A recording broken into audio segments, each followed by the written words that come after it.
여러분 안녕하십니까? 아동심리상담사 강의를 담당하게 된 박미입니다. 여러분 만나 뵙게 돼서 반갑습니다.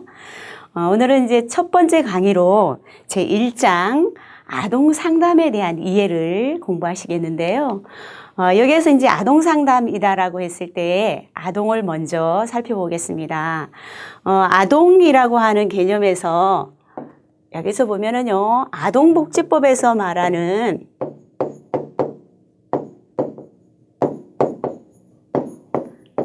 아동복지법은요, 0세에서 18세 미만을 아동이다라고 얘기를 합니다.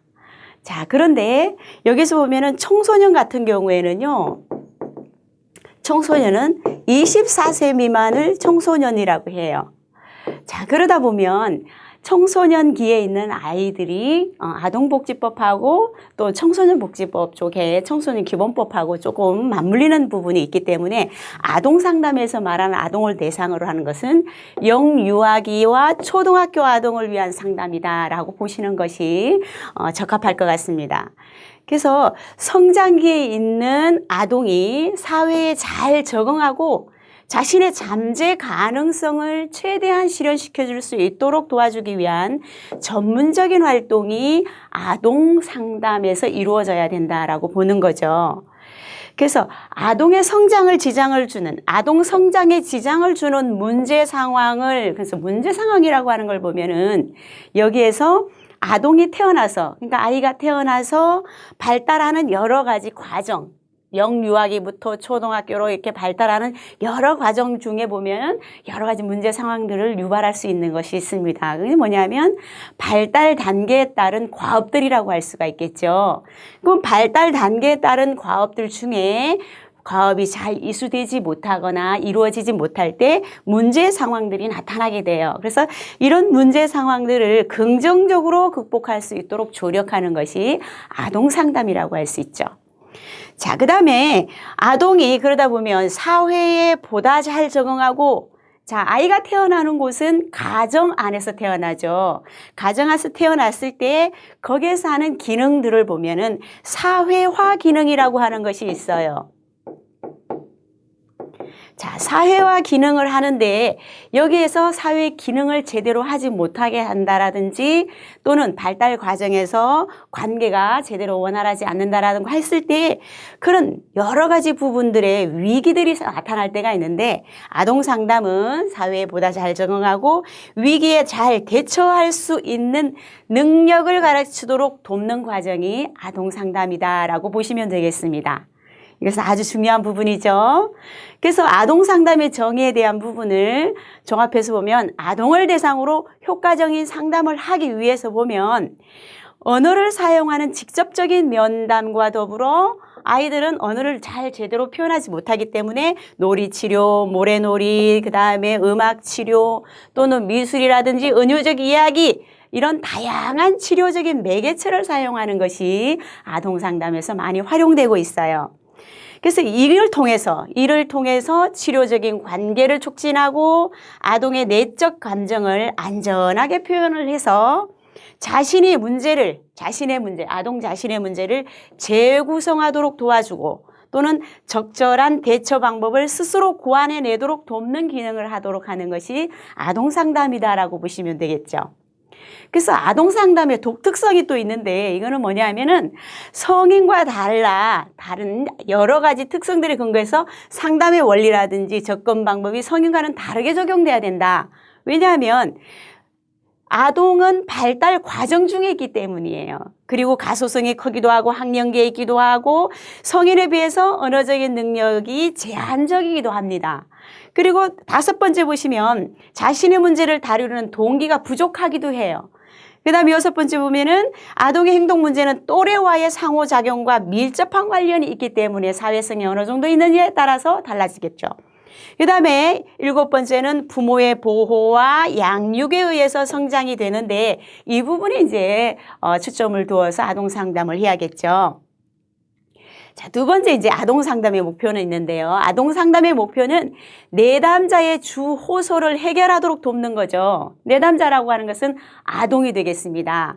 자, 그런데 이 아동의 문제에 대한 목표를 세울 때 아동의 목표 4가지 수준을 말한 글렌다드와 글렌다드의 목표를 보겠습니다. 그래서 첫 번째는 아동 상담의 기본적인 목표가 있고요. 부모의 목표, 그 다음에 상담자의 목표, 아동의 목표 이렇게 4가지로 구분을 해서 볼 텐데요. 아동 상담의 기본적인 목표를 보면 아동이 고통스러운 정서적 문제를 다룰 수 있게 한다. 자, 문제가 발생한 것을 가정을 해야 되겠죠. 그러다 보면 이 고통스러웠던 문제, 발달되지 못했던 것, 문제적인 상황, 이것이 무엇인지를 보고 아동의 사고라든지 정서 그리고 행동이 어느 정도 일치할 수 있도록 해주는 것을 목표로 삼아야 되겠고요. 그 다음에 아동이 자신에 대해 좋은 감정을 느낄 수 있도록 목표를 삼아야겠습니다. 그리고 자신의 한계, 아동의 자신의 한계와 장점을 받아들이고 그것들에 대해서 긍정적으로 느낄 수 있도록 해준다. 자, 이것이 또 목표가 되겠죠. 그리고 또 다른 목표를 보시면 부정적인 결과를 가져오는 행동을 변화시킬 수 있도록 한다. 자, 아이들의 부정적인 행동이나 생각들을 좋은 행동을 할 수 있도록 긍정적인 결과를 나타낼 수 있도록 해준다. 자, 그 다음에 아동이 상담실 밖 외부 환경에서 편안하게, 외부 환경이라고 하는 것은 가족 또는 가정 또는 학교, 사회 다 있겠죠. 외부 환경 편안하게 해서 그리고 또 적응할 수 있도록 적응할 수 있는 행동을 할 수 있도록 해주고 그 다음에 아동이 발달 단계에 맞게 성장하도록 기회를 극대화시켜주는 것을 기본적인 목표로 삼아야 아동 상담이 될 수가 있겠죠. 자, 그렇다면 여기서 또 부모의 목표가 있습니다. 아동의 문제가 발생을 했을 때 아동이 상담을 받아야 된다라고 했을 땐 부모들의 목표가 제일 큰 것 같아요. 왜냐하면 제일 먼저 받아들이는 것이 부모이기 때문이죠. 그래서 부모의 치료를, 부모가 치료를 위해 자녀를 상담소에 데리고 올 때 부모가 설정하게 되는 목표가 있는데요. 이것들이 이제 부모의 목표가 되겠습니다. 그리고 대개 아동의 문제 행동에 초점을 두는 것이 이제 부모의 목표가 됩니다. 뭐 밥을 잘 안 먹는다든지 아이들과 또는 자주 다툰다라든지 막 이런 여러 가지 문제 행동에 초점을 두는 경우가 있죠. 그렇다면 세 번째 상담자의 목표를 보면은 접수 면접을 통해서 얻어진 아동에 대한 여러 가지 정보가 무엇인지, 그 다음에 부모가 말해주는, 외부로부터 정보를 수집하는 거죠. 말해주는 주호소를 바탕으로 상담자가 가설을 설정하여서 하는 상담의 목표, 이렇게 해서 상담자의 목표가 또 있습니다. 이런 상담자의 목표를 보면서 이제 마지막으로 아동의 목표를 보시면 치료 목표를 언어적으로 표현하지 못하는 아동의 치료 과정에서 나타내는 목표라고 볼 수가 있는데 치료 기간 동안 나타내는 자료에 근거한 목표가 될 수가 있어요. 그래서 말로 표현을 제대로 하지 못하기 때문에 여러 가지 검사에 기준하여서 그러다 보면 이런 자료 또는 정보 수집을 한 근거들 이런 것들을 근거한 목표가 되겠죠. 그 다음에 상담의 특정 목표는 아동의 목표에 우선권을 주되 동시에 부모의 목표나 상담자의 목표에도 주의하면서 결정할 필요가 있다라고 하는 것이 아동 상담의 목표가 되겠죠. 자, 그렇다면 세 번째 아동 상담의 유형에 대한 부분을 살펴보겠습니다. 자, 상담 대상에 따른 분류 중에 이제 먼저 첫 번째 개인 상담을 볼까요? 그럼 개인 상담에 대한 부분은 상담자와 내담자인 아동이 1대1로 상담을 하는 방법이 이제 개인 상담이 되겠습니다. 그 다음에 이제 상담자와 내담자 간의 라포 형성이 용이하다. 그러니까 개인 상담에서는요. 마주하고 있는 아동하고 상담자 1대1이기 때문에 더 라포 형성, 관계 형성이 용이할 수가 있겠죠. 그 다음에 아동 개인의 요구나 문제에 초점을 맞춰서 상담이 가능하게 되겠죠. 그 다음에 부모가 아동에게 영향을 미치는 주요 환경 요인으로서 아동 상담의 효과를 좌우하기 때문에 부모 상담을 병행해야 하는 경우가 주로 이제 많이 있습니다. 왜냐하면은 아동이 전체적인 것을 다 말하고 표현할 수 없기 때문이에요. 그래서 모든 정보는 부모를 통해서 얻는 경우가 많기 때문이죠. 그리고 이제 부모 상담은 아동 상담 전후에 10분이나 20분 정도 실시를 하고 아동 상담 시간과는 별도로 다른 날에 계획해서 실시할 수도 있는 부분이죠. 왜냐하면 아이에 대한 부분 정보를 많이 수집을 할 수 있는 부분이기 때문이에요. 자, 개인 상담이 필요한 아동은 형제와의 경쟁이 심한 아동이라든지 사회 병리적인 아동이라든지 또는 성적 충동이 강한 아동이라든지 지속적인 도벽이 있다라든지 극도로 공격적인 행동을 하고 있는 아동이라든지 총체적인 스트레스 반응을 보이는 아동이라든지 이런 식의 여러 가지 유의 문제 행동들을 보이는 아동은 개인 상담이 효과적일 수 있다라고 보는 거예요. 자, 그러면 이제 두 번째로 집단 상담에 대한 부분을 보겠습니다. 집단 상담은 다른 아동들과 상호작용을 통해서 자신의 행동을 비교하여 사회적 기술, 그 안에서 비교함으로 인해서 사회적인 기술을 많이 배울 수 있는 특징적인 부분들이 있어요. 그 다음에 집단을 구성할 때 아동의 수는 아동들의 성숙도라든지 주의 집중 시간이라든지 또는 집단원과의 성별 구성에 대한 부분은 이제 학령기 이전 아동들이라든지 이런 경우에는 혼성, 남녀 아이들이 같이 있는 것이 좋고요. 초등학교 고학년 아동들 같은 경우는 동성끼리의 집단을 구성하는 것이 적절하겠다고 할 수 있죠. 자, 그 다음에 이제 아이들의 내담자들의 병리적인 문제보다는 주로 발달의 문제를 다루거나 생활 과정의 문제를 다루며 대인관계에서의 태도라든지 정서, 의사결정과 가치 문제 등을 주로 다루는 것이 집단 상담이에요. 그래서 집단 상담이 필요한 아동들을 보면 이제 위축된 아동이라든지 미성숙한 아동이라든지 공포 반응을 보이는 아동이라든지 또는 위장된 자질을 가진 아동, 뭐 거짓말을 자주 많이 한다든지 그다음에 습관 장애를 가진 아동이라든지 품행 장애를 보이는 아이들 같은 경우에는 집단 그룹 안에서 다른 아이가 하는 행동을 보면서 따라할 수 있는 이런 사회적인 기술들을 많이 효과적으로 볼 수 있는 것이 집단 상담의 장점이라고 할 수가 있겠죠.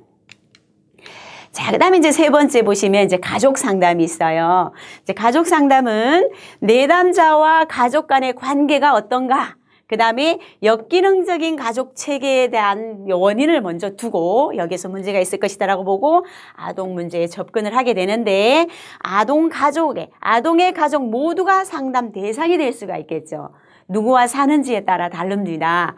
그래서 가족 간의 관계가 아이들에게 일어나는 여러 가지의 문제의 원인이 되는 경우가 많다라고 보는 거예요. 그래서 가족의 역기능적인 상호작용을 그렇다라고 하면 이런 역기능적인 상호작용을 변화시키고 가족이 대처기술을 획득할 수 있도록 어떤 문제의 원인들이 되어서 이것들이 문제가 발생을 했어요. 그러면 이 문제에 대한 발생 원인에 대한 부분들을 해소시켜서 변화시켜서 대처기술 그렇다면 이 문제가 일어나기 전에 대처할 수 있는 문제 해결 능력이라든지 문제를 예방할 수 있는 기술이라든지 이런 것들을 획득하게 함으로써 아동의 문제를 해결하기 때문에 이 가족 상담은 6개월 정도가 진행이 되는 것이 바람직하다라고 볼 수가 있겠죠. 자, 그 다음에 상담 기간에 따른 분류를 보겠습니다. 자, 상담 기간이 이제 어떻게 하는 것이 좋을까? 아동 문제의 형성 배경, 언제 어떻게 일어났는지, 이 아이의 행동이 또 이 아이의 문제가 언제 어떻게 일어났는지에 대한 빈도라든지 강도 등과 이런 것이 이제 상담 진행 과정에 영향을 미치는 또 외적인 요인, 가정의 경제 상황이라든지 왜냐하면은 경제 상황이 열악하면 상담을 오랜 시간 받을 수가 없어요. 왜냐하면 상담을 받을 때마다 상담료가 지불이 되죠. 그러다 보면 경제 상황이라든지 또는 부모의 참여 정도는 어떤가? 현대 시대에는 이제 부모들이 거의 당신들이 일을 가지고 있는 경우가 많기 때문에 시간적인 참여 정도에 대한 부분들도 고려하셔야 되겠죠. 그 다음에 가정 환경이 어떤가? 이런 것들이 이렇게 외적 요인, 그 다음에 내적 요인에 대한 부분은 이제 문제의 정도가 어떤가 아이에 대한, 그 다음에 자아 정도는 어떤가 성격이나 기질이나 연령이 어떤지에 따라서 평가하여서 상담 기간을 정하는 것이 좋죠. 자, 그리고 해서 이제 첫 번째가 이제 단기 상담이 있고 두 번째가 장기 상담이 있는데 단기 상담을 보시면 일주일에 1회를 했을 때 이제 어떻게 되느냐. 그 다음에 여기에서 이제 1회를 하되 2, 3회 실시하는 경우도 있어요. 근데 저 단기 상담이라 그래서 주로 한 번에 끝내는 경우는 거의 많지가 않습니다. 그 다음에 15회기 이내로 해야 되는 부분들이 있는데 이런 경우 또 어떤 경우에는 4개월 미만인 경우 이렇게 해서 상담을 끝내는 경우도 있죠. 그래서 여기에서는 이제 아동의 약점보다는 강점을 중심으로 해서 해결 중심 치료를 강조하는 부분으로 단기 상담을 주로 많이 합니다. 그래서 행동 변화가 나타나거나 목표에 도달을 하면 상담을 종결하게 되는데 이제 상담을 종결할 때에도 이제 여러 가지 유형들이 있어서 문제 해결됐을 때 상담을 종결하기도 하지만 해결되지 못했는데도 종결을 해야 되는 상황이 생길 때도 많이 있어요. 나중에 다음 차시에서 다시 한번 말씀을 드릴게요. 자, 그다음에 장기 상담 같은 경우에는 상담의 회기가 15회기 이상인 경우를 말해요. 그래서 이때는 비용이나 상담 기간이 내담자에게 큰 부담이 될 수가 있기 때문에 아까 얘기했던 경제 상황이라든지 참여 정도 이런 것들을 전체적으로 따져서 상담 기간을 정하는 것이 좋겠다고 할 수 있겠습니다. 자, 이제 큰 2번으로 상담, 아동 상담의 범위에 대한 부분을 살펴보겠는데요. 아동 상담에서 다루는 문제의 범위는 발달에 있어서 부적응이나 문제 행동부터 그 다음에 임상적인 장애에 이르기까지 매우 다양하다고 할 수가 있어요. 그래서 아동 상담에서 다루는 문제의 범위는 첫 번째 이제 생활 지도가 있고 상담이 있고 심리 치료가 있어요. 이 용어 정리를 먼저 해보면 생활 지도다. 이런 것은 주로 교육 장면에서 정상적인 대다수의 학생들을 대상으로 한 교도 활동, 올바른 길로 갈 수 있도록 가르치는 활동이라고 할 수 있다라면 상담은 문제를 가진 보다 소수 사람들의 구체적인 생활 과제 해결, 그 다음에 적응을 돕는 활동이다라고 하는 것이 상담이라고 하겠죠. 그럼 이제 심리치료는 신경증이라든지 정신장애 같은 심각한 문제를 다루는 활동이에요. 그래서 최근 들어서는 이제 상담의 방향이 성장지향적이고 예방지향적인 차원으로 나감에 따라서 심리치료와 이제 차별화되었어요. 전에는 이제 상담을 받으러 간다라고 하면은 조금 문제가 아주 심각하다라고 보는 경우들이 많았지만 요즘은 상담에 대한 이런 접근들이라든지 용이하게 됐어요. 그리고 참가하는 여러 가지 부분에 있어서 상담을 받았을 때 효과적인 것들을 너무 잘 알기 때문에 쉽게 상담소를 찾아가고 상담을 받는 경우들이 많이 있죠. 거기에서 심리치료까지 가야 되겠다라고 하는 결과가 나타나면 이제 심리치료까지 가는 이런 부분으로 아동 상담이 많이 이루어지고 있습니다. 자, 그래서 이제 이 그래프를 잠깐 보시면 생활 지도라고 하는 것은 정보나 조언에 대한 이런 것들이 상당히 크죠. 그다음에 이제 상담에 대한 부분을 보시면 이제 행동, 태도의 변화에 대한 부분들이 이제 상당히 큰 걸 볼 수가 있어요. 그리고 여기에서 이제 심리치료다 그러면 성격 장애, 이제 정신장애라든지 이런 부분들이 이제 주로 이제 이루어지는 것으로 볼 수가 있습니다. 자, 그래서 심리치료와 상담을 구분하는 입장을 이제 홍경자 학자가 이제 말해놓은 걸 보시면요. 심리치료다 그러면 의학의 근거를 둔다. 라고 하거든요. 그래서 목적은 정신건강의 회복을 말하고 있어요. 그래서 이제 여기에서는 질병 요소의 제거에 집중을 해서 치중을 하고 심층적인 원인 제거에 초점을 맞추는 것이 심리치료다. 상담은 여러 분야의 학문이 통합되어서 독자적인 학문 형태를 갖춘 분야로 개인의 능력을 배양하는 것을 목적으로 두고 있고요.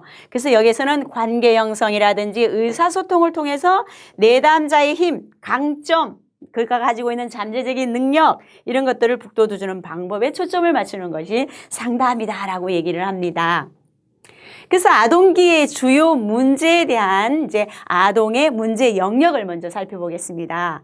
그래서 세 번째로 이제 아동의 문제 영역에서 아동기의 주요 문제는 아동의 문제를 판단하는 기준을 먼저 보겠습니다. 아동 문제를 판단하는 기준을 보면 발달적인 기준, 사회 문화적인 규범, 그 다음에 아동 행동의 이상성, 그 다음에 주위의 평가들로 나눌 수가 있는데 첫 번째 보시면 이제 발달적인 기준을 먼저 보시면 아이가 신체가 자라고 또는 여기에서 인지, 언어, 사회, 정서 이런 각 발달 영역별로 아동의 평균적인 발달 특성을 연령별로 제시한 것들이 또 있어요. 자, 그러면 여기에서 개별 아동의 발달이 빠른지 느린지 그 다음에 지체가 심한지 아닌지 비교가 가능할 수가 있겠죠. 그래서 기본적으로 아이가 태어나서 이런 발달하고 있는 발달 특성에 따라서 평균적으로 가면 괜찮은데 평균 이하가 된다라든지 너무 빠르다라든지 이랬을 때 나타나는 문제 행동들이 이제 아동 상담의 대상이 될 수가 있겠죠. 자, 그러면 두 번째로 보시면 이제 사회 문화적인 교범에서 봤을 때 각 사회의 오래된 관습에 의해서 형성된 것이라고 볼 수가 있는데 여기에서는 계층이나 또는 사회라든지 국가에 따라서 상이할 수가 있어요. 그래서 요즘은 이 사회 문화적인 규범에 따라서 일어나는 여러 가지 문제 양상들이 이제 아이들이 큰 영향을 받아서 많은 문제 행동들을 보이고 있는 시대이기도 합니다. 자, 그러면 이제 세 번째로 보시면 신체나 인지, 언어, 아동 행동의 이상성에 대한 부분, 아동 행동에 대한 부분의 이상성을 보면 아동의 연령을 평가 기준으로 해서 특정 행동의 빈도라든지 강도라든지 또는 지속성에 의해서 이제 평가가 되는 부분들이라고 할 수가 있어요. 그래서 인지 능력이 떨어진다라든지 신체 행동이 뭐 발달 단계가 떨어진다든지 너무 과잉 행동을 한다든지 이런 것들이라고 할 수 있어. 그러면 이제 네 번째는 이제 주위의 평가에 대한 부분을 보면은 매우 주관적일 수는 있으나 주변 사람들이 문제 행동이라고 느낀다고 하면 전문가의 개입이 늦어지지 않도록 참고할 수 있는 이런 주위의 평가. 아, 당신 아들이 좀 아면 이 아이가 문제 행동이 있는 것 같아. 약간 발달 단계에서 좀 떨어지는 것 같아 라고 하는 이런 주위의 평가라고 할 수가 있겠죠.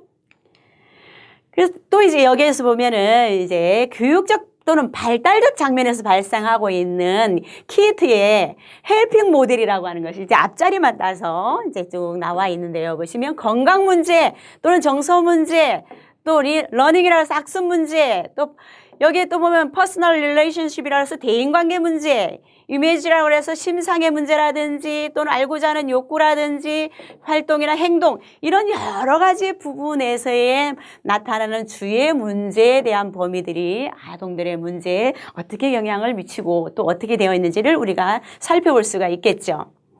그 다음에 핸더슨과 톰슨의 5가지 아동의 주의 문제 범위를 또다시 보면 대인 간의 갈등 문제, 개인 내적 갈등, 자기 자신과의 갈등 또는 자신에 대한 정보 부족의 문제라든지 환경에 대한 정보 부족이라든지 기술 부족으로 인한 문제 이런 식의 여러 가지 주의 문제 범위로 또 살펴볼 수가 있어요.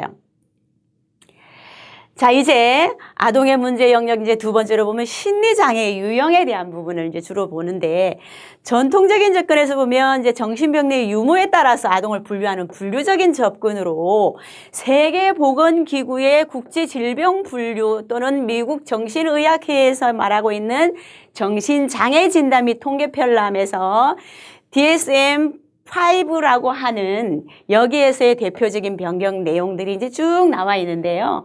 이것들이 아동에 대한 심리 장애의 유무를 밝혀줄 수 있는 표라고 할 수가 있어요. 그러다 보면 이런 여러 가지 진단표들을 갖다가 해놓고 그러면 이것은 뭐냐면 스펙트럼 질환으로 연속 상상해 두었던 것을 같은 질환이라도 심각성의 정도로 구분을 했던 것이 여기서 이제 다시 이렇게 만들어졌죠. 그리고 이제 서로 다른 진단명을 가졌던 장애들도 이 스펙트럼 상의 유사한 진행 과정을 공유를 했던 것을 질환을 더욱 풍성하게 볼 수 있도록 이제 폭을 더 넓혀놨다라는 거예요. 그래서 결국은 뭐냐면은 풍성하고 세분화된 진단이 가능하더라. 그래서 발달에 따른 같은 연령대라도 개별 차이에 따라서 많이 다를 수 있기 때문에 이런 풍성하고 세분화된 진단이 가능하게 돼서 이런 것들로 지금 이제 많이 아이들 상담에 많이 쓰여지고 있습니다. 여기서 봤을 때 이제 첫 번째 심리장애 유형이 첫 번째가 주의력 결핍 과잉 행동 장애. 상당히 많은 유의 아이들에게 나타나고 있는데요. 이제 상담소에 오는 많은 아이들이라고 할 수가 있겠죠. 그래서 단순히 매우 활동적이고 충동적이며 산만하다.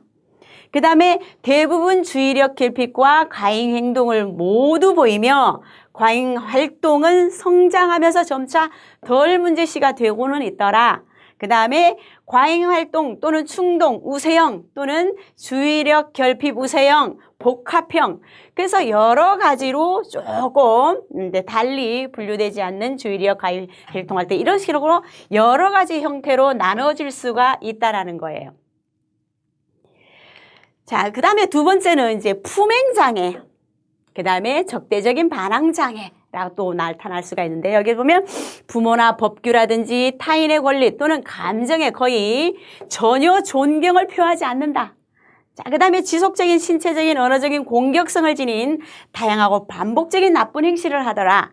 그 다음에 타인의 소유물을 훔치거나 파괴시키거나 또는 사기나 부정행위를 하거나 또는 교묘한 조작을 하거나 규칙이나 법규를 위반하더라. 그 다음에 소아기의 발병형이 있고 청소년기의 발병형이 있고 기타 분류되지 않는 발병형의 품행장애들로 이렇게 나눌 수가 있어요. 자, 그렇다라고 하면 또 여기서 세 번째는 이제 자폐 스펙트럼 장애라고 또 하게 있는데요. 자폐 장애와 아스퍼거 장애라고 하는 그러니까 유사한 부분이에요. 그래서 하나로 묶어서 자폐 스펙트럼 장애라고 합니다. 그래서 여기서는 사회적인 단서나 사회적인 관계를 이해를 하고 반응하는 태생적이고 자동적인 능력이 결여되어 있는 그런 장애라고 할 수가 있죠. 분리불안장애, 애착 대상과 분리되고 혼자 남는 것에 대한 공포와 불안을 느끼게 되는 분리불안장애를 말하고요. 지적발달장애는 이제 지능검사나 적응 기능검사에서 낮은 점수, IQ가 이제 70점 이하를 말하겠어요. 경도, 중등도, 고도, 최고도의 장애를 가지고 있는 이런 분류가 되어지는데 지적발달장애를 또 볼 수가 있고, 특정 학습장애가 있는데 여기서는 또 읽기장애, 수학장애, 쓰기장애로 나눌 수가 있어요. 그럼 여기에서 이제 읽고 이해하고 읽는 속도나 정확도에서 특수한 문제가 있거나 또는 수학장애가 있거나 산술, 숫자 또는 신호 베끼기나 또는 인식하는 데 대해서 특수한 문자라든지 이런 것들이 장애가 온다라고 할 수가 있겠죠. 쓰기라든지 이런 것들은 이제 문법이나 문장 구조나 조직에 특별한 문제가 생긴다라든지 했을 때, 그 다음에 기타 분류되지 않는 학습 장애가 있다라고 했을 때, 자, 이런 것들이 또 아동기 심리장애 유형이라고 할 수가 있어요. 자, 이제는 이제 또 이제 먹이기 장애라고 하는 것이 있는데, 이식증이라 그래서 소화가 비영양성의 물질, 그래서 흙이라든지 페인트 등을 지속적으로 먹는 거예요. 그래서 아무거나 아이들 같은 경우에는 손에 잡히는 것들이 거의 입으로 가는 경우가 상당히 많죠. 그러다 보니까 분류되지 않는. 근데 이제 소화라고 했을 때 처음에 태어나서 이것이 인식되어지는데도 불구하고 이것들이 장애가 있어서 이것을 아직 인식하지 못하는 단계까지 발달이 이르지 못하는 거죠. 그 다음에 되새김장애라 해서 음식을 단순히 삼키지 않고 반복적으로 개어낸다. 그래서 다시 씹은 뒤에 뱉거나 또는 삼키거나 또는 이런 것이 영아 또는 높은 연령대의 지능이 낮은 소아에게서 나타나는 거예요. 그래서 지적 장애가 있다라든지 하는 것들을 우리가 의심할 수가 있겠죠. 그 다음에 배설장애에 대한 부분은 유분증이라 그래서 배변 훈련이 되었을 때 충분한 연령임에도 불구하고 반복적으로 속옷 또는 화장실이 아닌 곳에서 대변을 본다라든지, 또는 유뇨증이라 그래서 배변 훈련이 충분히 되었을 연령임에도 야간에 침구에 또는 주간에 속옷을 반복적으로 노간에서 소변을 본다라든지 하는 것을 이제 또 여기 유뇨증이라고 하는 것이 있습니다. 자, 그래서 이제 아동기 심리장애 유형의 이제 마지막 부분인데요. 여기서 보시면 중다변적인 통계적인 접근이 있습니다. 그래서 특정 장애와 일치하는 증상이나 문제 행동을 보이는 정도에 따라 아동을 평가하는 차원적인 접근이다라고 하는 거예요. 그래서 차원적인 접근은 정상과 정신병리를 연속적인 것으로 보는 거예요. 그래서 증상의 수가 심리장애의 심각성을 나타낸다는 생각에서 기초를 했고요. 정신장애를 임상자료보다는 정상범주에서 통계적인 이탈로 보았다. 그래서 일반 아동을 대상으로 하거나 위험 집단 선별에는 유용을 하나 개별 사례를 진단하기에는 제한점이 있기 때문에 이제 이것을 써야 될 것인가 하는 이런 여러 가지 부분에 이제 우리가 상담사들은 이제 고민을 하면서 아동 상담에 임해야겠죠. 자, 여기까지 오늘 아동 상담의 이해에 대한 부분을 함께 살펴보셨습니다. 여러분 수고 많으셨습니다.